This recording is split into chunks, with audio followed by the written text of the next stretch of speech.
So it is a month after my last video, so I'm going to show you how everything's growing, and everything of course is growing really great.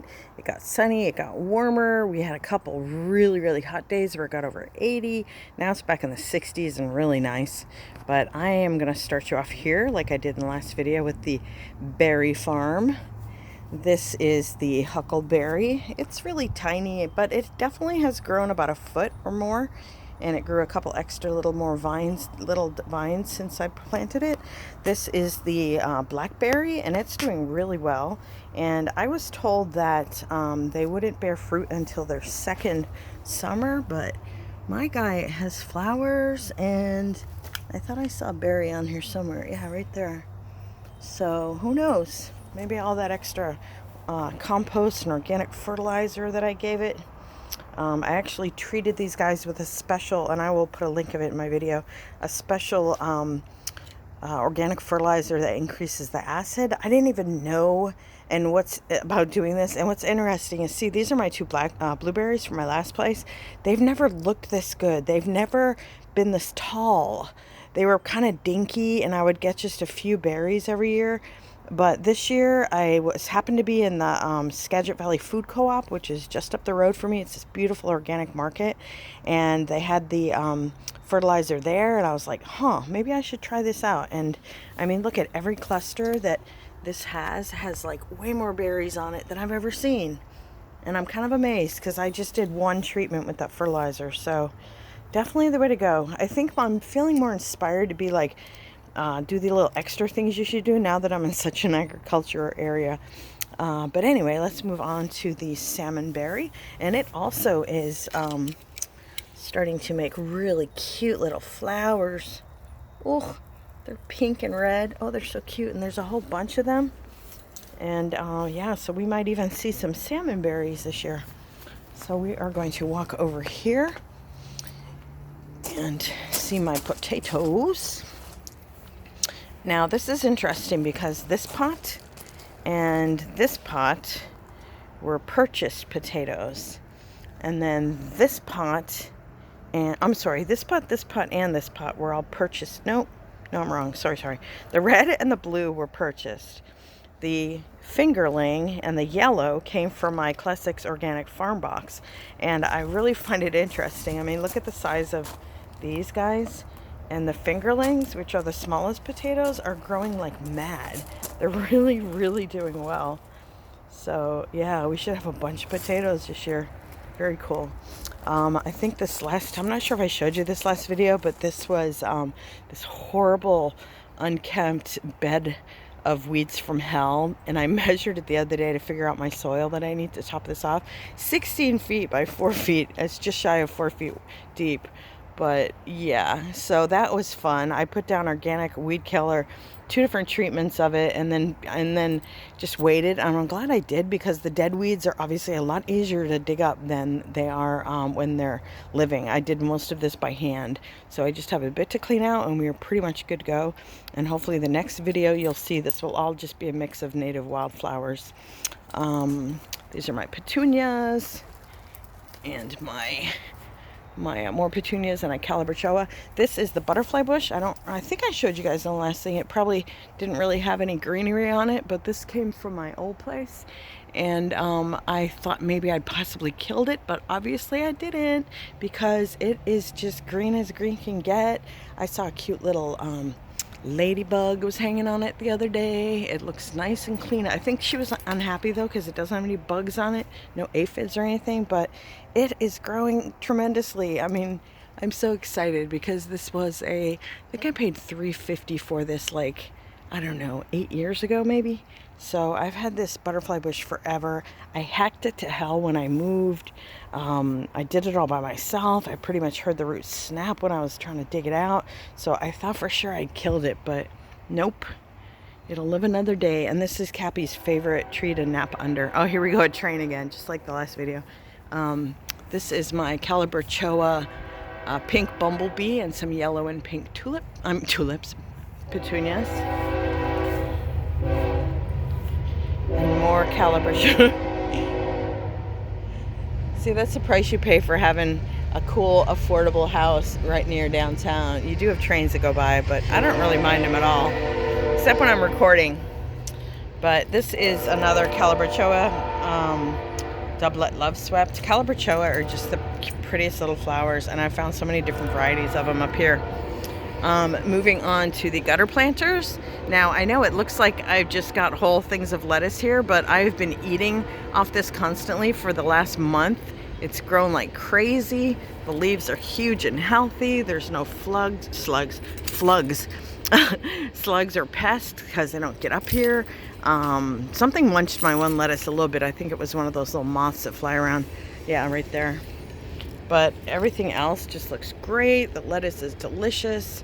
I did make the sign. I just painted this. This was a cute little $5 blank whitewashed sign I found at Michael's, and I just used my acrylic paints. Found a font online that I liked and painted it. And then I also put, I don't know if you can see a little shine there, but I put a little bit of my metallic watercolor in there as well. But I just like having, I've wanted this for the longest time, to have a little salad bar sign for my salad bar. Here we go back to the garden. This is the pole beans, and they're doing really well. It hadn't gotten hot till only recently, and now I think we'll have kind of steadier warm weather, so hopefully they'll start climbing more. You can see them going up there, because once these guys get going, by like mid-July, I will just have tons and tons of beans, I'm sure. These are my beets. They look a little ravaged, but hopefully I have at least some of them. In the back, I'm super excited about, and I mean, this guy, I just put these in the ground a few days ago. I grew these from seed, and they have already, like, that's like 3 times the size it was when I planted it like less than a week ago. I'm like tickled to death because I was worried about the back here not getting as much sun.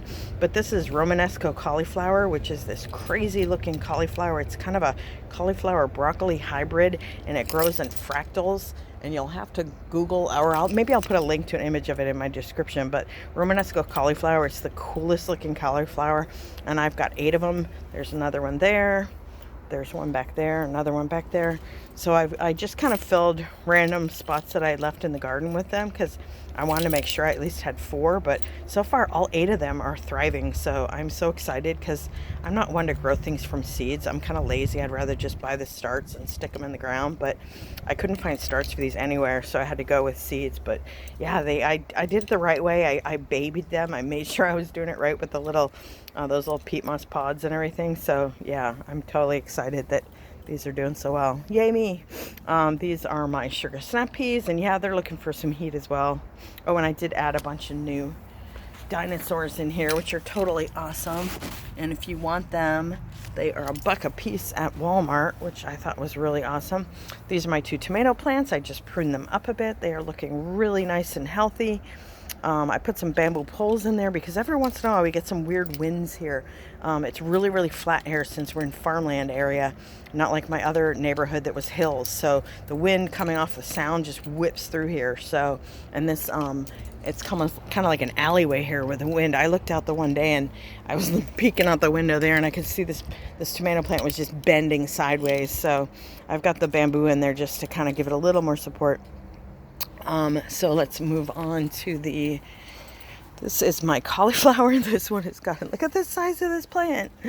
I have 2 that something ate and they look kind of raunchy, and then I have 2 gigantor ones. So really funny. Oh, I've got morning glory. I can yank it out. And then over here, which I obviously planted a little too close, I have to cut one of these leaves. These are my snow peas, and they are doing, I haven't even looked at them because they've been hiding behind here, but they are just growing really, really well. Look at the little, I love their cute little tendrils on peas. They're just the cutest things. See all the little tendrils right here? But when they wrap around, oh, it's just the cutest thing. It's like little fingers. See them? About to grab on there. But yeah, and this one's wrapping up the end.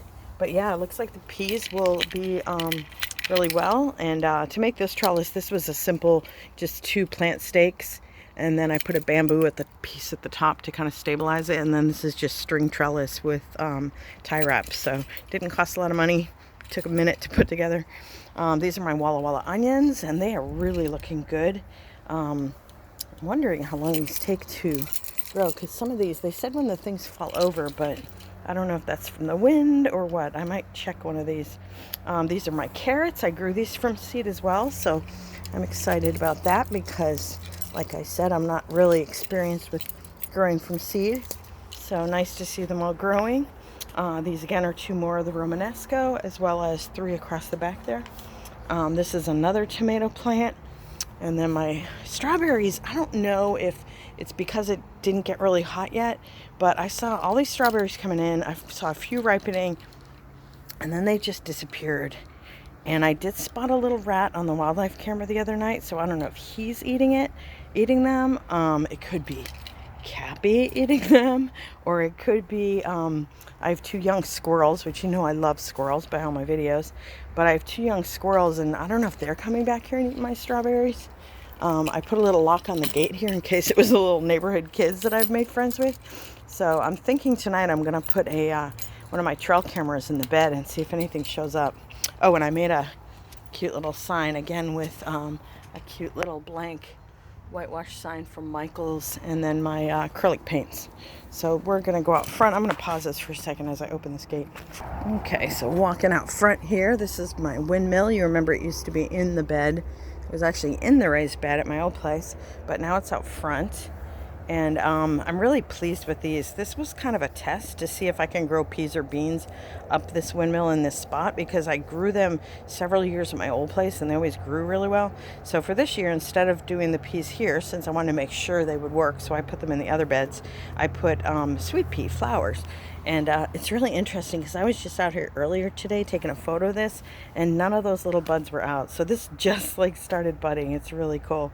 But yeah, I'm really excited about this. I only planted these a couple weeks ago, and they are just growing really well. It's super easy. I can just zip by here with my mower and not disturb them. So I thought that was a way better idea than like digging a hole in the yard.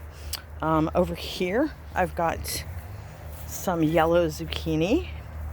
And then I've got some green zucchini, which again, I grew from seed. And oh, I will link you to that. It was this like seed bank of heirloom seeds that I bought years ago for like $50, but it's like a ton of seeds, all different kinds of varieties of vegetables and salad greens and everything, and you can store them in your freezer for up to 10 years. So I think it was 10 years, might even be longer, but and as you can see, they're growing just fine. The green zucchini and the straight neck squash both came from there. So anyway, that's it for the garden. Oh, let me show you the flowers real quick up here, because everything is looking really pretty. This is night sky and electric purple sky petunia, which I absolutely love. And we've got purple and pink petunias up here. They're so pretty. The color, look how big they are too. Just beautiful. And petunias smell at night, so if I walk out here on the porch or I'm coming and going to the store or restaurant, I can smell the petunias. It's amazing. This is another of the Calibrachoa. This is called Holy Cow, and look at that one. It's just so pretty. And then this is just a water globe, so I only have to water these guys like maybe once a week. I have to fill this off, but petunias in there. And then over here we have a fuchsia. And that is for our little friend the hummingbird, because they love fuchsia plants. Oop, my battery's about to die here. And then here is some more Calibrachoa and Bacopa, and then a hot pink petunia up top, which has the most gigantic flowers. I mean, look at that. Isn't that so cool? But hope you like my garden and flowers, and I hope you guys are planting and growing stuff. And let me know in the comments what you're growing this year.